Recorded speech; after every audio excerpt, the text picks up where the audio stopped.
Hello everyone to this new Simetrik Connect. My name is Sergio Cristancho. I'm your technical customer education specialist. And today we are going to see four main topics. First, we're going to see Simetrik Assistant in the union of sources, two beta versions, one of a new functionality inside the Universal Reconciliator, which is templates, and then a new module with this, which is integrations. And for last but not least, we're going to see the source monitor. First, we have the Simetrik Assistant. Simetrik Assistant is going to be AI working with you when you're configuring your union of sources. This AI or this assistant is going to help you in two ways: by column suggestion and by auto-completion of fields. With this, you're going to be able to create faster unions or even to edit them in a faster way. And this is how it looks in the tool. First, we go to sources, then we hit the button to create a new union of sources in the top right side. Then we select the resource we're going to use. Remember always to choose a reconcilable group that you have created. This because this gives you flexibility. Now, the assistant is going to help us in two different ways.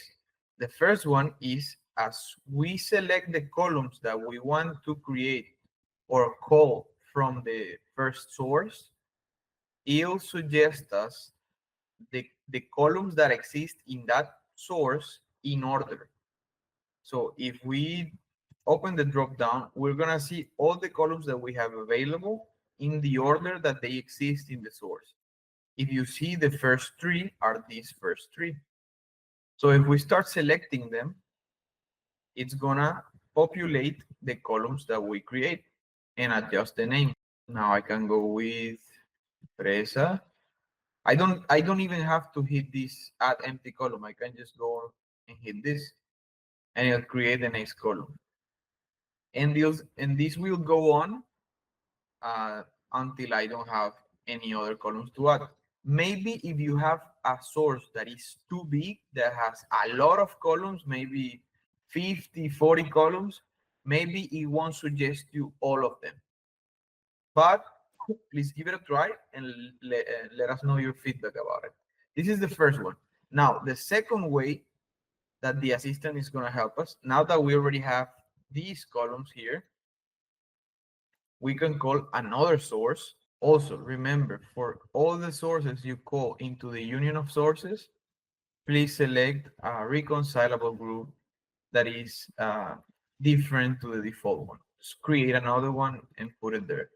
This for your flexibility. Now, if you see,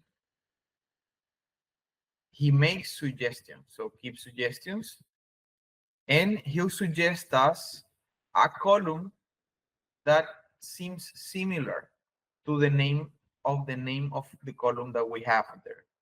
So this will save us time. We can just give it a double check, make sure it makes sense. And if it makes sense, just keep suggestions.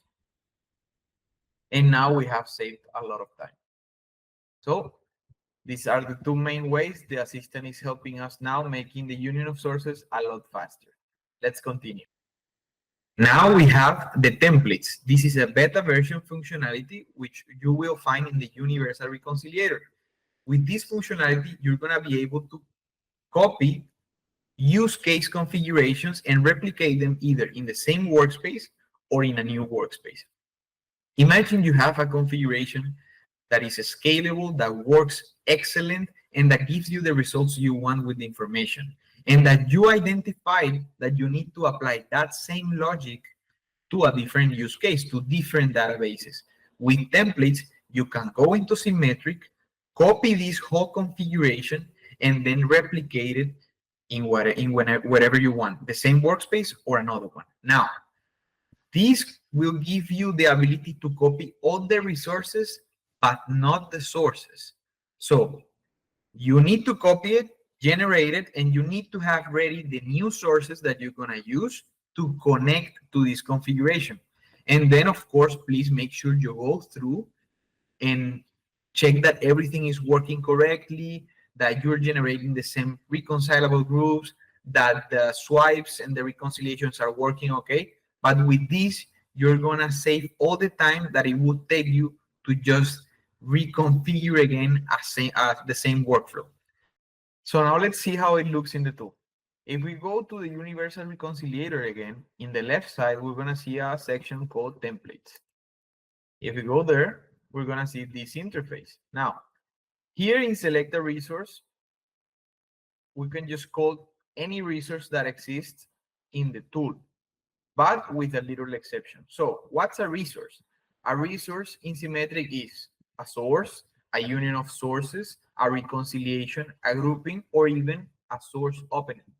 But from those 5, we can only call 4.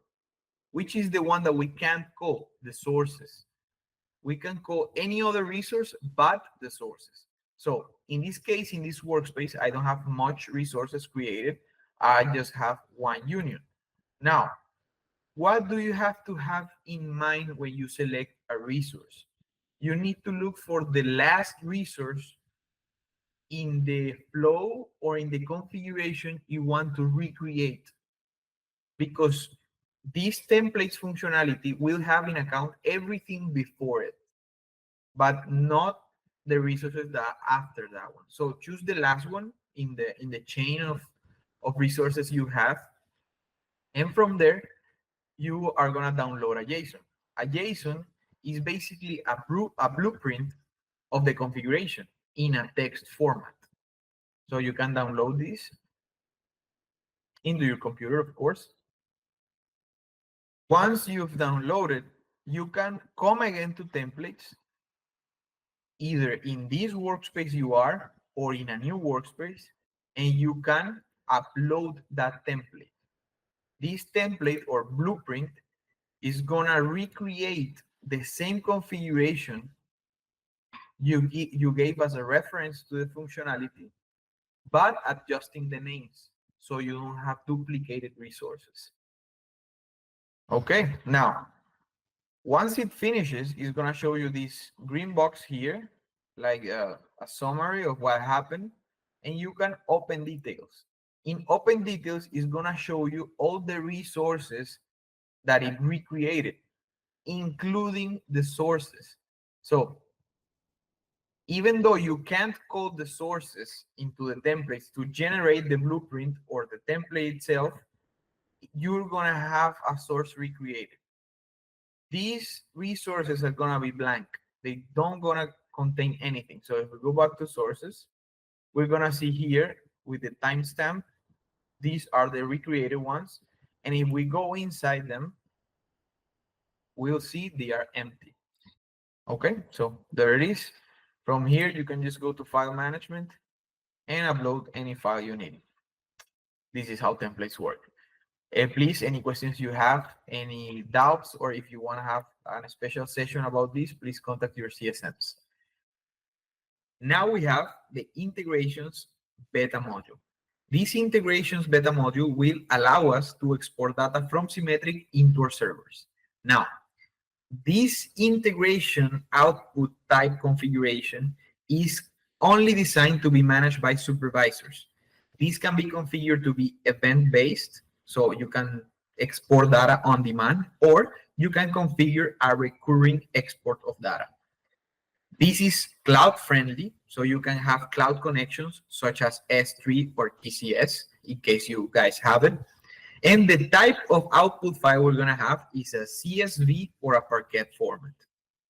Now, you can only call 4 types of resources into a data export: the sources, the union of sources, the source openings, and the reconciliations. Please notice you can't use groupings into the data export. This meaning the results you're going to get are going to be the main databases that you generally use to create a grouping. Now, for the integrations beta module, we don't have the ability to show it to you right now, because for compliance, it would represent to us to share specific data about a server, IP addresses, keys, specific things that we don't have available for these kind of spaces, even though if you want a special exercise about this, to do an immersion of this with us, please contact your CSMs and we will be happy to give you a special session. Now, just as a heads up, this is an add-on. I already mentioned this. And inside this module, you're going to find only 3 sections. In the left, we can see it in the picture here. The monitor of execution, so you can see everything that has been exported through an integration. Then we have the configurations itself. So anything that you configure as an export, you're gonna see it in the second section. And then we're gonna have the destinies. So basically, whatever server through an S3 or an SFTP that you guys have configured or added into the list of destinies inside the integrations module, you're gonna be able to see it and be an admin from here. So this is specifically for supervisors. And please, if you need any more information about it, to see it in action, contact your CSMs and we will be happy to attend you. Now we have the source monitor. This monitor will allow us to monitor the sources to understand how many files have we uploaded, when did we upload it, the size of these files, who have uploaded them, and this can be found inside the data analysis module. This can help us optimizing our operation. It's a way to quickly and easy identify sources with unexpected behavior. This can alert us in case some files haven't been uploaded in the correct dates. And this can be only managed by the constructor and supervisor. Of course, this is within the monitor's view. So there's 2 types of monitors you can have, for sources and for reconciliations. This new one, that is the source one, is here to give us visibility on the input of our configuration. So with this, we can make sure that whatever we're giving or feeding up into our configuration is clean and correct data. Now, how does it look in the tool? For monitors, we go to the module data analysis. Now, in the left part, we're going to see a section called monitors.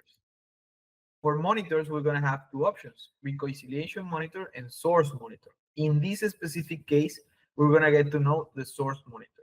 It's going to help us analyze our sources and identify any unexpected behavior. So if we go to the source monitor, we can basically call any source that exists in that workspace. So let's create a monitor. Let's put test. Let's put connect. Okay. And from here, it's going to show us all the different sources that we have. Now, we can choose to visualize any of these. Let's do, for instance, this first one.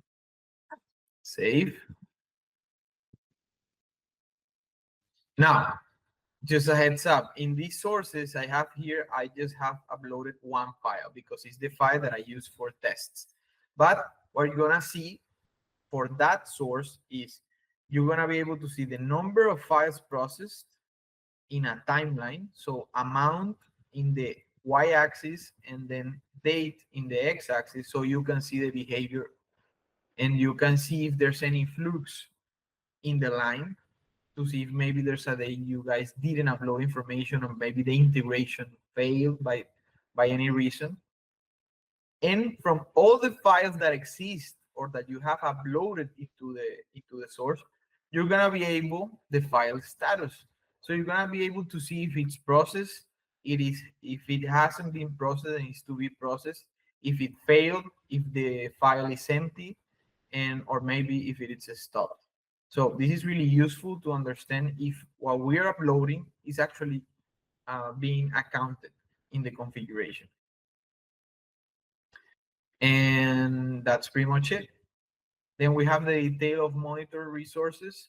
So we have like the list of sources that we have in a monitor and that we're following up. We can also filter the date if we want to see just the last 7 days, if we want the last 30, 100, a specific range. just the current month, yesterday, or even just the current day. So this is the source monitor, and this is the last thing we brought for you guys. Well, everyone, that's everything we brought you guys for today. Hope you guys enjoyed it. Please feel free to complete the survey after this video to let us know if you enjoyed this session and whatever feedback you have for us. Please, if you have any doubts, suggestions, or requests, please communicate to your CSMs and they will show you all the portfolio of products we have for you. Have a great day.